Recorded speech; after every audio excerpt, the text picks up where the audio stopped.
Good morning and welcome to this week's Reset for Life video. What would you do if somebody kidnapped someone that you love? Maybe it was your child or a family member. I'll tell you what I would do if somebody took my wife or my kids. Man, I'd go all Liam Neeson on them. I'd chase them to the ends of the earth. I'd spend every bit of money that I had. I'd make it my full-time job to do whatever it took to get my loved one back. 127 years ago, Francis Thompson published a poem called The Hound of Heaven. It's a bit of a strange title that reveals to us one of the least talked about aspects of God's character. As we continue with the When God theme to these videos, today I want to talk to you about when God chases us. The Hound of Heaven term reminds us that we are relentlessly pursued by God. He does not give up on us. Since sin separated us from God through Adam and Eve's disobedience, God has been chasing us and pursuing us and trying to bring us back to Him ever since. In fact, the entire Bible is about God pursuing us after sin has stolen us away from Him. He's like the father who refuses to give up coming after the kidnappers of his child. He wants us back into His family, and He sent Jesus to be the tangible evidence of His intentions towards us, and also to be the purest reflection of that unconditional love towards us. You know, God chases us in a number of ways. First of all, Romans 1 verses 19 to 20 tells us that God consistently reveals Himself to us through the earth and the sky, through the created things that are around us. It's fall right now, and once again, I'm absolutely amazed at how beautiful the trees are. You know, you'll never be able to convince me that their beauty happens by chance.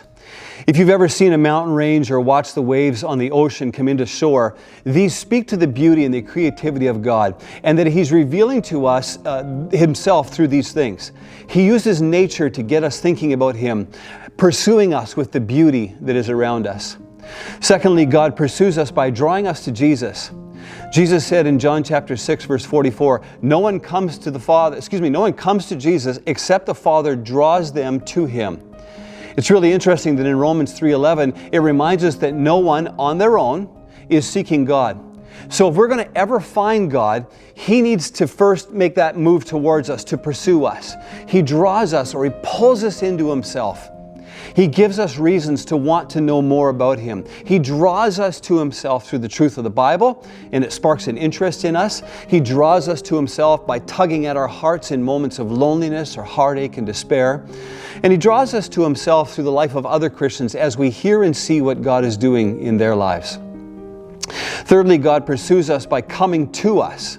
He doesn't just draw us to Himself, but He comes to where we are. Revelation chapter 3 verse 20, Jesus says, look, I stand at the door and I knock. If you hear my voice and you open the door, I will come in and we will share a meal together as friends. This is a word picture that really helps us to understand how God chases us. Jesus comes to the door of our hearts and He knocks. He finds us where we are at, and He lets us know that He is there and He's waiting for us to respond to Him. He doesn't barge in through the doors of our lives, but He waits patiently for us to respond. He pursues us in that way. He wants to come into our lives, and by knocking, He's letting us know that He's there and He's waiting.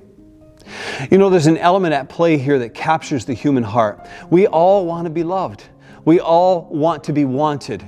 And when God pursues us, when He comes after us, it awakens something within us. It reminds us that we're important enough to God to pursue. He doesn't consider us a waste of time, somebody that's too trivial to go after.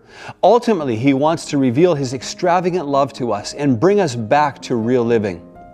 So whether you're on a journey to know God or whether you are struggling in your faith, know this: God does not give up on you, ever. The Hound of Heaven will do everything that He can to let you and I know that we are loved and valued. I encourage you to respond to His pursuit by opening yourself to His love. That's my Reset for Life word for today. God bless.